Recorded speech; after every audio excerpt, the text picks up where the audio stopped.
నమస్తే, నేను మీ సతీష్. తెలుగుదేశం పార్టీ జాతీయ అధ్యక్షులు నారా చంద్రబాబు నాయుడు గారిని, అలాగే ఆ పార్టీ జాతీయ ప్రధాన కార్యదర్శి నారా లోకేష్ గారిని వైఎస్ షర్మిల కలవబోతున్నారు అనేటువంటి ఒక చర్చ అయితే ఏపీ రాజకీయ వర్గాల్లో చాలా విస్తృతంగా జరుగుతూ ఉంది. ముఖ్యంగా చూస్తే తాజాగా వైఎస్ జగన్మోహన్ రెడ్డి అలాగే షర్మిల చేసినటువంటి కొన్ని వ్యాఖ్యల్ని చూస్తే ఏదైతే ఈ జరుగుతున్నటువంటి చర్చలు ఉన్నాయో ఆ ప్రచారం కావచ్చు, అది వాస్తవం అనేలా ఉంది అనేటువంటి అభిప్రాయాలు కూడా ఏపీ రాజకీయ వర్గాల్లో ముఖ్యంగా రాజకీయ విశ్లేషకుల నుంచి వ్యక్తమవుతూ ఉంది.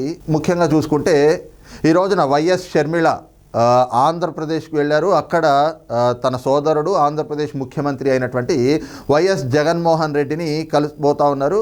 కారణం ఏమిటి అంటే షర్మిల గారి కుమారుడి వివాహం నిశ్చయమైంది. ఈ క్రమంలో ఆయనకి ఆ శుభలేఖను అందజేసి ఆ వివాహానికి ఆయన్ని ఆహ్వానించేందుకు ఆవిడ వెళ్ళారు. ఈ క్రమంలోనే గన్నవరం విమానాశ్రయం చేరుకున్నటువంటి షర్మిలని మీడియా ప్రతినిధులు కూడా కలిశారు. ముఖ్యంగా ఏదైతే ఈ వివాహానికి వైఎస్ జగన్మోహన్ రెడ్డి అంటే ఆవిడ సోదరుడు కాబట్టి ఆయనతో పాటుగా ఇంకెవరిని కలిసేటువంటి అవకాశం ఉంది అంటూ కొన్ని ప్రశ్నలు కూడా లేవనెత్తినటువంటి సమయంలో ఆవిడ పెళ్ళి కాబట్టి అందరినీ ఆహ్వానిస్తాము అంటూ ఆవిడ చెప్పినటువంటి సమాధానమే ఈ చర్చకు ప్రధానమైనటువంటి కారణంగా కనిపిస్తోంది. దీంతో పాటుగా అనేక చర్చలకు కూడా ఆ సమాధానమే దారి తీస్తూ ఉంది అనేటువంటి అభిప్రాయాలు కూడా వ్యక్తమవుతూ ఉన్నాయి. దీనికి కూడా కారణం ఏమిటి అంటే వివాహానికి అందరినీ పిలుస్తారు అన్నప్పుడు ఆవిడ చెప్పినటువంటి సమాధానాన్ని బట్టి చూస్తే, మీ పిల్లలు ఇంటర్మీడియట్ మరియు ఎంసెట్ చదువుతూ సబ్జెక్ట్స్ లో కన్ఫ్యూజ్ అవుతున్నారా? కాన్ఫిడెన్స్ లెవెల్ తక్కువగా ఉందా? రిపీటెడ్ మిస్టేక్స్ చేస్తున్నారా? అయితే మీకోసమే ఉంది Rise app. 1 lakh question bank, performance analysis, online classes by experts, ఇంకా మరెన్నో ఫీచర్స్ తో మీ ముందుకొచ్చింది Rise the perfect guide. Description లో ఉన్న లింకును ఉపయోగించి సబ్స్క్రైబ్ అవ్వండి. అటు ప్రతిపక్ష పార్టీ నేతగా ఉన్నారు కాబట్టి చంద్రబాబు నాయుడిని అలాగే ఆయన కుమారుడు నారా లోకేష్ను కూడా పిలవచ్చు. కానీ ముఖ్యంగా ఏదైతే ఇప్పటి వరకు కూడా వైఎస్ ఫ్యామిలీ తోటి జగన్మోహన్ రెడ్డి ఒక పిక్చరైజేషన్ లాగా క్రియేట్ చేశారు. మొదటి నుంచి కూడా వైఎస్ ఫ్యామిలీకిను అలాగే చంద్రబాబు నాయుడు గారి ఫ్యామిలీకి, ఈ రెండు కుటుంబాలకి మధ్యన కూడా ఏదో శత్రుత్వం ఉన్నట్టుగా, ఆ రెండు కుటుంబాల మధ్యన ఒక పచ్చగడ్డేస్తే భగ్గుమనేట్టుగా ఉంది అనేటువంటి ఒక పిక్చరైజేషన్ అయితే క్రియేట్ చేసి పెట్టారు. ఈ క్రమంలోనే అసలు గతంలో ఎన్నడూ కూడా ఇలాంటి పరిస్థితులు లేవు. అటు రాజశేఖర్ రెడ్డి ఇటు చంద్రబాబు నాయుడు గారు వీళ్ళిద్దరి మధ్యన కూడా కేవలం రాజకీయ వైరం తప్పితే ఇద్దరూ కూడా కలిసినటువంటి సందర్భాలు, కలిసి ఒకే వేదికను పంచుకున్నటువంటి సందర్భాలు కూడా అనేకంగా ఉన్నాయి. ఎప్పుడు వాళ్ళు విమర్శలు చేసుకున్నా అవి రాజకీయంగానే విమర్శలు ఉండేవి తప్పితే ఏ రోజు ఒక వ్యక్తిగతంగా మనిషిని టార్గెట్ చేసుకున్నట్టుగా అయితే ఎక్కడా లేవు.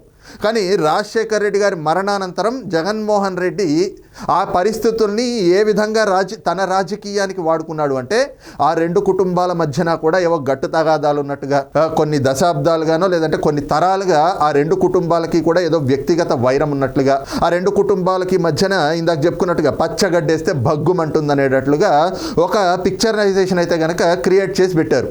దాంతో ఆయనతో పాటు ట్రావెల్ చేస్తున్న ప్రతి ఒక్కళ్ళు కూడా చంద్రబాబు నాయుడు అంటే ఆయనన్నా ఆయన కుటుంబం అన్నా తెలుగుదేశం పార్టీ అన్నా కూడా వాళ్ళకు ఒక శత్రువులు, రాజకీయ ప్రత్యర్థుల్లా కాకుండా వాళ్ళు ఒక శత్రువులు అనేటువంటి భావనతోటి వ్యవహరిస్తూ ఉంటారు. ఈ రోజున అందుకే చూస్తూ ఉన్నాం కదా, ఆ వైఎస్ఆర్ కాంగ్రెస్ పార్టీలో ఉన్నటువంటి వాళ్ళందరూ కూడా ఎందుకో చంద్రబాబు నాయుడు గారిని, తెలుగుదేశం పార్టీని అలాగే చంద్రబాబు నాయుడు గారి కుటుంబ సభ్యుల్ని ఏ విధంగా వాళ్ళు తోలనాడుతూ ఉంటారు, ఏ విధంగా అగౌరవపరుస్తూ ఉంటారు, ఏ విధంగా అవమానిస్తూ మాట్లాడుతూ ఉంటారు. ఆ రకమైనటువంటి పిక్చరైజేషన్ జగన్మోహన్ రెడ్డి చేసి పెట్టాడు. అయితే ఈ కోవలోనే షర్మిల గారు కూడా మొదటి నుంచి అదే విధంగా ఆవిడ అటు చంద్రబాబు నాయుడు గారి పైన కావచ్చు, లోకేష్ గారి పైన కావచ్చు, తెలుగుదేశం పార్టీ మీద కావచ్చు, ఏదైతే 2019 ఎన్నికల ముందర వరకు కూడా ఇదే రకమైనటువంటి విమర్శలు చేసుకుంటూ ఆవిడ ఒకానొక సమయంలో లోకేష్ గారిని చాలా వరకు ఏదైతే ఇప్పుడు వైసీపీ సోషల్ మీడియా ట్రోల్ చేస్తున్నట్లుగా లోకేష్ గారిని క్యారెక్టర్ అసాసినేషన్ చేస్తూ అవమానకర రీతిలో కూడా మాట్లాడారు. కానీ 2019 ఎన్నికల తర్వాత ఏ విధమైనటువంటి పరిస్థితులు చోటు చేసుకున్నాయో మనం చూసాము.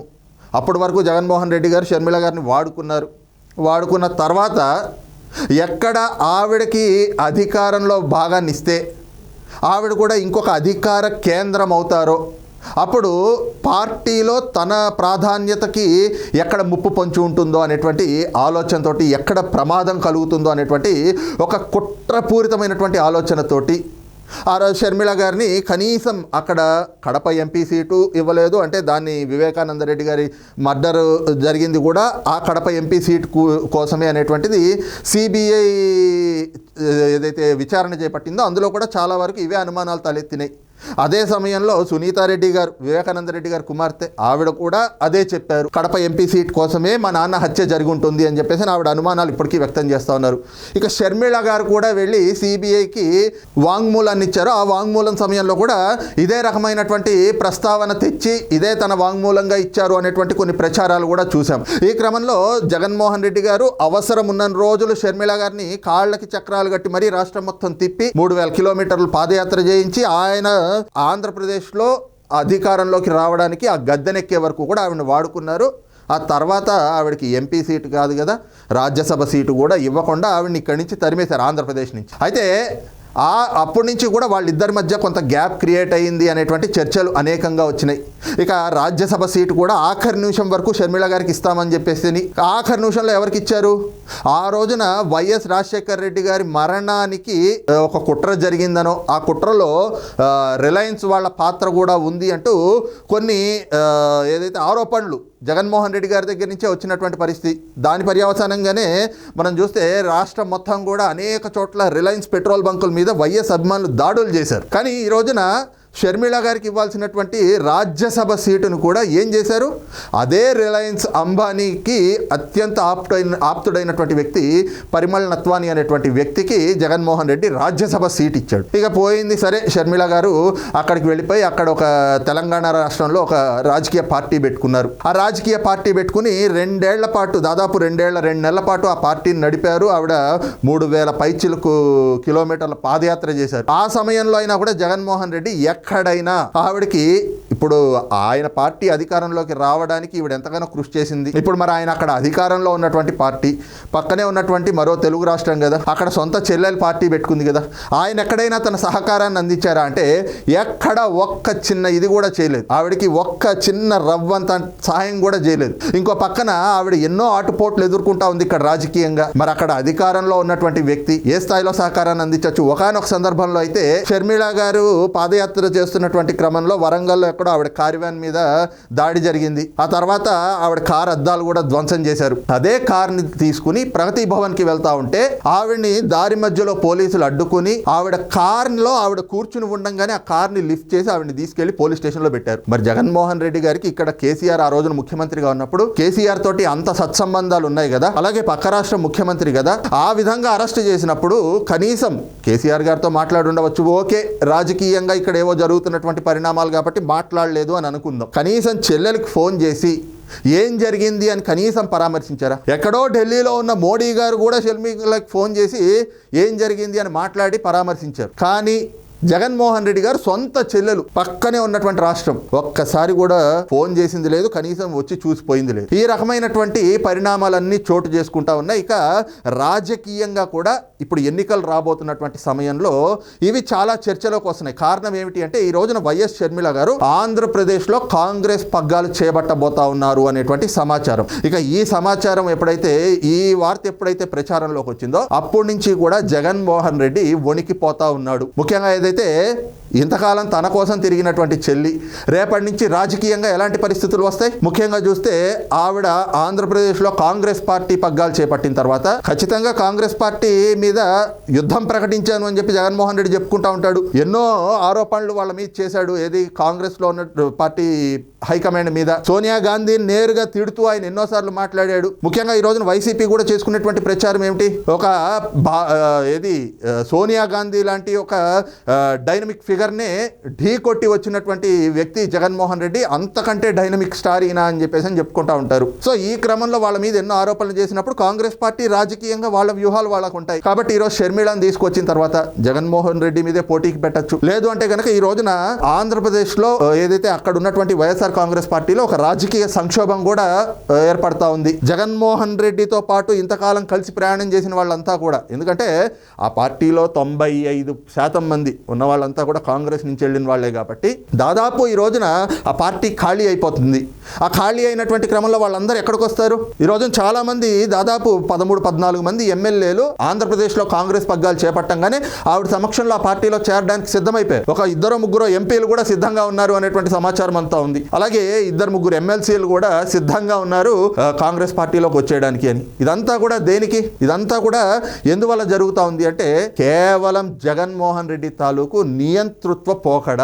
ఆయన వ్యవహార శైలి చూసి నచ్చక ఈ రోజున సొంత చెల్లెలు కూడా ఆయన దగ్గరికి వెళ్ళట్లేదు. దాని పర్యవసానంగానే చూసాం కదా, ఏదైతే నారా లోకేష్ గారికి మొన్న క్రిస్మస్కి ఆవిడ సోదర భావంతో క్రిస్మస్ కానుకలు పంపించారు. అది నారా లోకేష్ గారికి సోదర భావంతో పంపించినప్పుడు సొంత సోదరుడు ఉన్నాడు, మరి పంపలేదు. ఈ రకమైనటువంటి చర్చలన్నీ కూడా జరుగుతూ ఉన్నాయి. ఈ క్రమంలోనే జగన్మోహన్ రెడ్డి గారు కూడా తాజాగా చేసినటువంటి కొన్ని వ్యాఖ్యలు ఈ రోజున చర్చలోకి వస్తూ ఉన్నాయి. ఏంటి అంటే కాకినాడలో ఆయన ఈ 3000 పెన్షన్ పేరుతోటి బటన్ నొక్కుడు కార్యక్రమానికి వెళ్ళి ప్రతిపక్షాలు నా కుటుంబంలో చీలికలు తెచ్చేటువంటి కుట్రలు చేస్తున్నారు అంటే ఆయన కొన్ని వ్యాఖ్యలు చేశారు. అసలు ఈ క్రమంలో రాజకీయ విశ్లేషకులు కానీ ప్రజలు కానీ ఒకటే ప్రశ్నిస్తూ ఉన్నారు, అసలు జగన్మోహన్ రెడ్డికి ఈ పరిణామాలు ఎదురవ్వడానికి కారణం ఎవరిది? ఇది జగన్మోహన్ రెడ్డి చేసుకున్న స్వయం కృతాపరాధమే కదా. నిజంగా ఆ రోజున తల్లిని చెల్లిని అంత వాడుకున్నావు, ఈ రోజున వాళ్ళకి అధికారంలో భాగస్వామ్యం ఇచ్చావా? తండ్రి ఇచ్చినటువంటి ఆస్తుల్లో భాగస్వామ్యం ఇచ్చావా? ఇవేమీ ఇవ్వలేదు కదా. పోనీ పక్క రాష్ట్రానికి వెళ్ళిపోయారు, అక్కడ పార్టీ పెట్టుకుంటే నువ్వేమైనా వాళ్ళకి సహకరించావా? ఏమీ చేయలేదు. ఈరోజు సొంత పార్టీలో సంక్షోభం వస్తుంది. ఎందుకు వస్తుంది? ఇంతకాలం నువ్వు పార్టీ పెట్టినప్పటి నుంచి నీ పార్టీ అధికారంలోకి వచ్చి ఒక టర్మ్ అధికారం నువ్వు ఎంజాయ్ చేసేంత వరకు కూడా వాళ్ళందరూ నీతో కలిసి ట్రావెల్ చేసినటువంటి వ్యక్తులే. మరి ఈరోజు నువ్వు చేస్తున్నటువంటి పరిపాలన వాళ్ళకి నచ్చట్లేదు, ప్రజల నుంచే వ్యతిరేకత వస్తుంది, ప్రజలే వాళ్ళని చేదరించుకుంటా ఉన్నారు. ఎందుకంటే వాళ్ళ ఎమ్మెల్యేలుగా గెలిచారు, వాళ్ళ చేతికి అధికారం ఇచ్చుంటే వాళ్ళు ఏదైనా చేసేవాళ్ళు. ఇంకోటి వాళ్ళు నీకు ఏం తీసుకోలేదు, వాళ్ళందరూ కూడా నీతో సమానంగా రాష్ట్రాన్ని నాశనం చేసుకుంటూ వచ్చారు. బట్ ఏమిటి అంటే ఈ రోజున ఈ పరిణామాలన్నీ చోటు చేసుకోవడానికి జగన్మోహన్ రెడ్డి చేసుకున్నటువంటి స్వయం కృతాపరాధమే ఇది. అదే సమయంలో ఈ రోజున ఆయన చాప కిందకి నీరు వస్తూ ఉంది. అంటే షర్మిల గారు కాంగ్రెస్ పార్టీలోకి వస్తే ఆయన చాప కిందకి నీరు వచ్చినట్టే. రేపొద్దుటి నుంచి ఆవిడ విమర్శలు చేసేటువంటి క్రమంలో జగన్మోహన్ రెడ్డి ఏంటి రాజకీయంగా అన్నది ఈ రోజు వరకు ప్రజలందరూ చూశారు. రేపు ఖచ్చితంగా ఆయన వ్యక్తిగతంగా విమర్శించేటువంటి పరిస్థితులు కూడా షర్మిల గారికి ఎదురవ్వచ్చు. ఆ సమయంలో ఆ కుటుంబంలో ఏం జరిగినా ఏంటి అనేటువంటిది ఆవిడ చెప్పాల్సిన పరిస్థితులు కూడా వస్తాయి. మరి అలాంటివి వచ్చినప్పుడు ఆవిడ చేసేటువంటి విమర్శలు అవి రాజకీయంగా జగన్మోహన్ రెడ్డి ఖచ్చితంగా డ్యామేజ్ కలిగిస్తాయి. ఈ క్రమంలోనే తన చాప కిందకి నీరు చేరుతా ఉంది కాబట్టి జగన్మోహన్ రెడ్డి ఏం చేయాలో అర్థం కానటువంటి పరిస్థితుల్లో ఈ రోజున ఆయన కూడా కాకినాడలో ఇలాంటి వ్యాఖ్యలు చేశాడు అనేటువంటి అభిప్రాయాలు అయితే వ్యక్తమవుతున్నాయి. ఈ క్రమంలోనే ఏదైతే షర్మిల గారు ఒకవేళ చంద్రబాబు నాయుడు గారిని లోకేష్ గారిని కలిసేటువంటి అవకాశాలు అయితే కనిపిస్తున్నాయి. ఎందుకంటే మొన్న లోకేష్ గారికి క్రిస్మస్ కానుకలు పంపించారు కాబట్టి రేపు ఆవిడ కుమారుడి వివాహం కాబట్టి ఆ వివాహానికి పిలవడానికి అక్కడ ఉన్నటువంటి ప్రతిపక్ష పార్టీ నాయకులు కాబట్టి వాళ్ళని కూడా గౌరవపూర్వకంగా మర్యాదపూర్వకంగా కలిసి వివాహానికి ఆహ్వానించేటువంటి అవకాశాలు ఉన్నాయి. అయితే ఇక్కడ జగన్మోహన్ రెడ్డికి పట్టుకున్నటువంటి భయం ఏమిటి అంటే ఎక్కడ కలిసినప్పుడు ఏమైనా రాజకీయ పరమైనటువంటి అంశాలు కూడా చర్చలోకి వస్తాయా? ఎందుకంటే ఇప్పటికే ప్రశాంత్ కిషోర్ అనేటువంటి వ్యక్తి జగన్మోహన్ రెడ్డిని అధికారంలోకి తేవడానికి ఆ వ్యూహకర్తగా వ్యవహరించినటువంటి వ్యక్తి, ఆ వ్యక్తి కూడా ఆయన్ని వదిలిపెట్టి వెళ్ళిపోయాడు. ఆయన సొంత మనుషులు అనుకున్నటువంటి వాళ్ళు, ఆయన నమ్మకస్తులు అనుకున్నటువంటి వాళ్ళు వదిలేసి వెళ్ళిపోయారు. ఈ రోజు నా కన్న తల్లి సొంత చెల్లి కూడా వదిలేసి వెళ్ళిపోయారు. అయితే ఇప్పుడు ఆ చెల్లి ప్రతిపక్ష పార్టీలోకి వచ్చి మరి ఇంకో ప్రతిపక్ష పార్టీ నాయకుడిని, అందులోనూ జగన్మోహన్ రెడ్డి గారికి ప్రధాన ప్రతిపక్షము, అందులో ఆయనకు ప్రత్యర్థిగా కాదు, చంద్రబాబు నాయుడు గారు లోకేష్ గారు అంటే శత్రువుగా చూస్తూ ఉంటాడు. అలాంటి వ్యక్తిని కలవబోతా ఉన్నారు అంటే కలిస్తే ఎలాంటి చర్చలు వస్తాయి, అవన్నీ కూడా తన పుట్టి ఎలా ముంచుతాయి అంటే తనకి ఎలా కొంప ముంచుతాయి అనేటువంటి భయం అయితే గనక ఈరోజు జగన్మోహన్ రెడ్డిలో పట్టుకుంది. అయితే ఓవరాల్గా మాత్రం ఏమిటి అంటే షర్మిల గారు తన కుమారుడి వివాహం సందర్భంగా జగన్మోహన్ రెడ్డి గారిని ఏ విధంగా అయితే కలిసి ఆ వివాహానికి ఆహ్వానిస్తూ ఉన్నారో రేపు చంద్రబాబు నాయుడు గారిని లోకేష్ గారిని కూడా కలిసి ఆ వివాహానికి ఆహ్వానించేటువంటి అవకాశాలు అయితే ఎక్కువగా ఉన్నాయి. కానీ అది జగన్మోహన్ రెడ్డికి ఈ రోజున గుండెల్లో ఒక గుణపం దింపినటువంటి వార్తగా కనిపిస్తూ ఉంది అనేటువంటి అభిప్రాయాలు కూడా రాజకీయ విశ్లేషకుల నుంచి వ్యక్తమవుతా ఉన్నాయి. మరి ఈ అంశం పైన మీ అభిప్రాయం ఏమిటి అనేది కూడా కామెంట్ సెక్షన్లో మెన్షన్ చేయండి. Thank you.